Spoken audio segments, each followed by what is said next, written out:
Hello and welcome back to Malshava Cuisine. My name is Naomi. For those who do not know me, my name is Naomi Tillett. Welcome back to my channel. Before we go ahead, I would please ask you, or I need you actually, to subscribe to this channel and also click on the notifications bell for you also to be updated whenever I do upload a new video.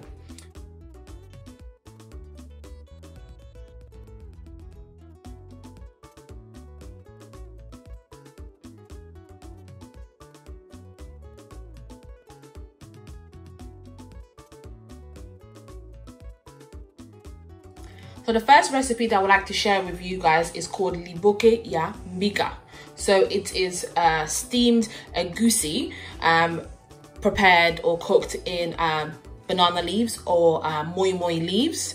You can also do that with leaves, or you can also do that with aluminium foil, but I'm going to show you guys two ways of doing this today. So of course, to prepare this, we'll need our ground egusi. So I'm going to be using 400 grams of ground egusi, which is Mbika. Okay, so this is the pack that I'm going to be using. So I wanted to show you guys specifically which brand I'm going to be using. Okay, because I know sometimes you can buy the pumpkin seeds, but it's, you know, it's whole and then you will need to ground it and so forth. But to save yourself the hassle, you can purchase it already like this. So the ground egusi. And of course, in order to prepare this, we'll be needing the following. So I have here 1 large onion, 2 Scotch Bonnets, so I've got a green one and a red one, and I've got a generous amount of garlic cloves. I would say it's a good I would say it's 4 to 5 garlic cloves, which I've already sliced. And of course, you have a generous amount of spring onion. What I tend to do my spring onion is when I do purchase it, because I do buy a lot, I slice it up and I keep it in my freezer and freezer bags. Hence the reason why it looks like this. But this is a, I would say a good 3 to 4 stalks of spring onion.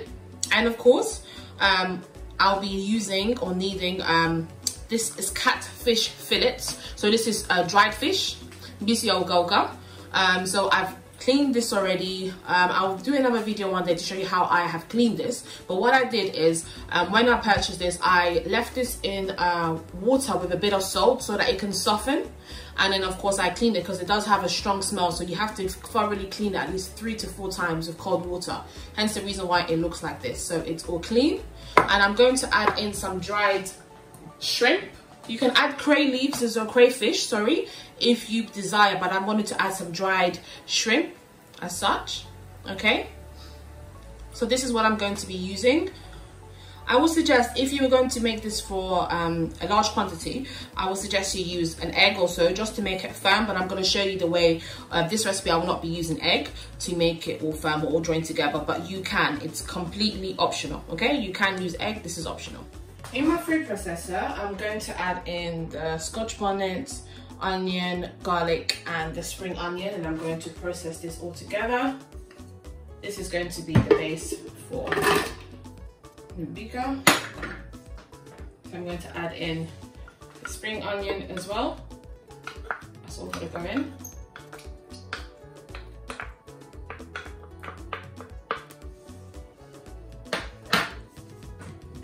I'm just going to add a bit of water, not too much, just to show that everything processes. This is just half a cup of water, and I'm going to process this.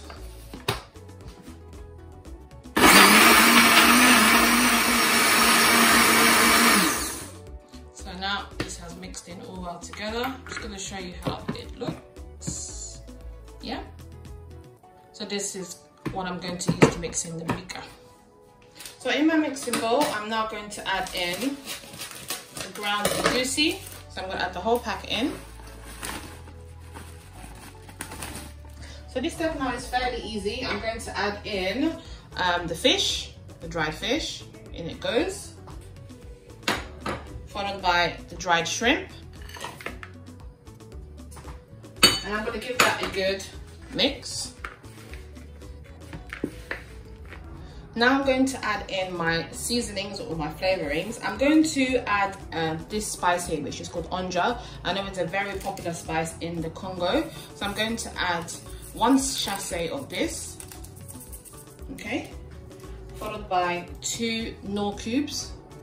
It's completely optional. You do not have to season the way I'm seasoning. You can add what's best for you and for your dietary requirements. But I'm going to add 2 of these cubes, because in this mbika, it needs a lot of flavor, you know? You don't want to make the mistake that you've wrapped everything, you've added the water, and then you realize that it doesn't have a lot of flavor. So you have to make sure that you season prior you wrapping this up. I'll show you how you'll be able to taste it, and you'll be able to determine that it has flavor, or if you feel as if it needs more flavor, you can go ahead and add more flavor. Okay, so I've mixed this up all together. I'm just going to add in some sea salt as well, some coarse sea salt. Very good when you make food because it allows all the flavors to enhance and well together. Just a bit of salt. Going to give that a mix. And now I'm going to add in our blended ingredients. I'm not going to add everything, just going to do it gradually. Just going to add this like this.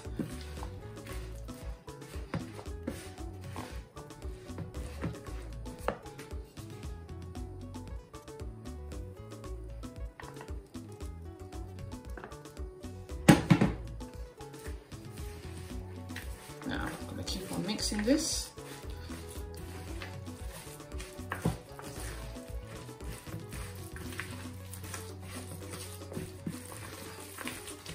Now it's going to get a bit tough.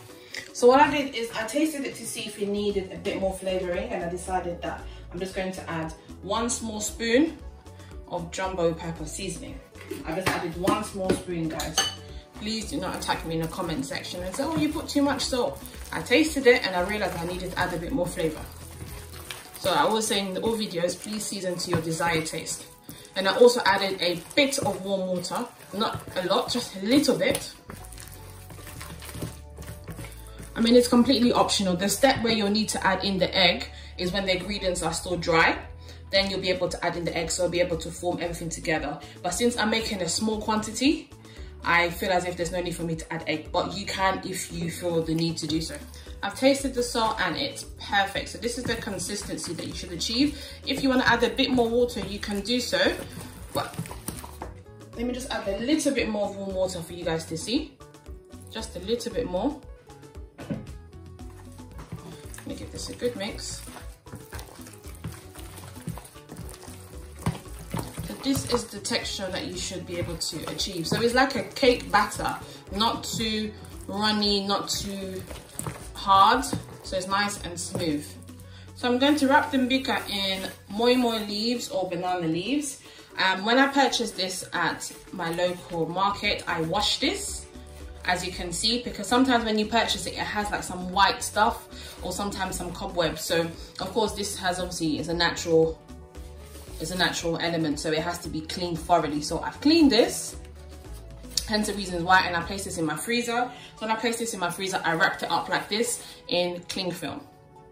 It's clean, because obviously this has come from the tree, the ground, so you have to make sure it's clean. And of course, if you don't clean this properly, when people will eat this, they'll be able to eat what we call mabele, and they call it, oh, it's a zaid, because you didn't wash it properly. So make sure that you have cleaned this properly. As you can see, I have. So I've placed some aluminium foil in a deep shallow bowl, and now I'm going to grab the leaves. As I mentioned, the leaves is what is going to give it the smell and that wonderful authentic taste. So I'm going to place this as such. And the purpose of the aluminium foil is to ensure that whilst it'll be steaming, is to keep it firm and intact.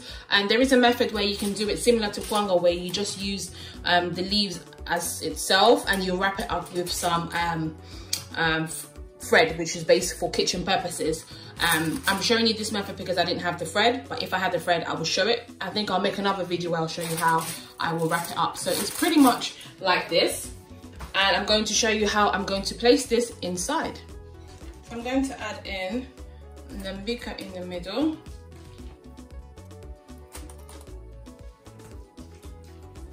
So this is practically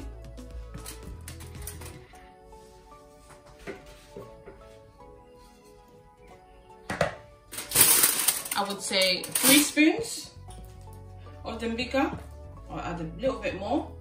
You don't want to overfill it, so if you overfill it, it will not cook properly. So it has to be a good amount of the Mbika like this. In it goes, as you can see. Okay, and now I'm going to close this up.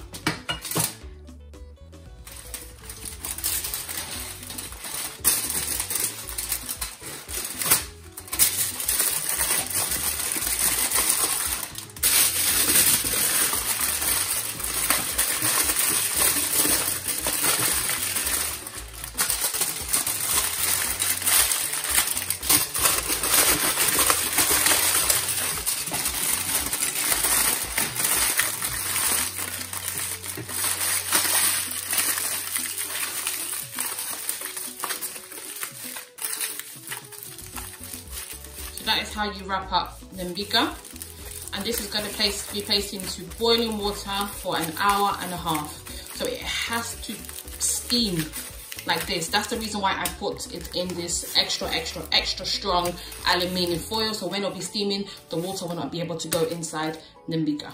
So here I have a large size pot, and I brought this to boil with, I'd say, 3 to 4 cups of water. And what I'm going to do now, as this is boiling, I'm going to add in the Mbika. So that's the first one. I'm going to add in the second. Then I'm going to add in the third. So I'm going to bring this to boil. This has to be steaming actually for a good 1 hour, 1 hour and a half. So in order for the Mbika to taste nice, this is the step. This is the crucial step. Please do not skip this step. This has to steam because it's, you know, it has all of the ingredients have been all processed together through the mixer, and same with the Egusi. So it all has to incorporate well. The flavors have to be incorporated well. So you have to allow this to steam. Hence the reason why I've also got the aluminium foil as well, to protect it, to ensure that there's no water that goes inside as well. So it's very important to do this step. And after this step has been done, what I'm going to do is I'm going to place this in the oven for half an hour so that it can firm itself and dry. I wouldn't say dry out, but just to get that nice authentic taste, I would say. But in the Congo, what they do after boiling it, they'll place this on a charcoal cooker, or even on like a orituka, as they would say, with the charcoal. So the charcoal will be able to infuse that smell. Of course, here, you know, if you have a garden, that's great. If you don't, you can just use your oven. So this has been boiling for an hour and a half, going to nearly 2 hours. So I would say an hour and 45 minutes. Now I'm going to place this in my oven for an extra half an hour, 25 to 30 minutes, and just so ensure that it, you know, the leaves infuses well, so that it's nice and firm. I'm going to pop this in the oven on a medium to low heat, and I'll get back to you on when this has been cooked. So here it is, guys. We're going to open the Liboke Ya Mbika together. It's now thoroughly cooked, so let's just open this up together.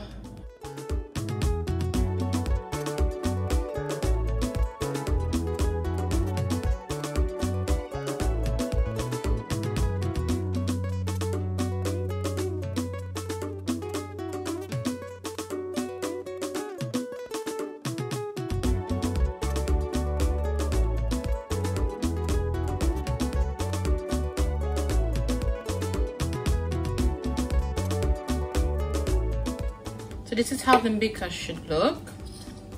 You can also reuse the leaves as well. If you want to reuse it to make another one, that's fine. But this is how it should look. So I'm going to cut this open. See the inside, how it is? Lovely. You can eat this with kwanga, you can eat this with bread, you can have this as a side, but this is how it should look. Look at that. Amazing, so delicious. Please guys, let me know what you think about this recipe. Please give it a go. I would love to hear your feedback, and also for you to tell me if I made anything wrong or how I can improve this recipe. But so far, thumbs up. Look at that, all cooked. So this is how you make Liboke Ya Mbika with mbisi ya hogauka. I will also show you a version how you can make this with chicken and also with pork, ngulu. And yes, so guys, so this is how it should look.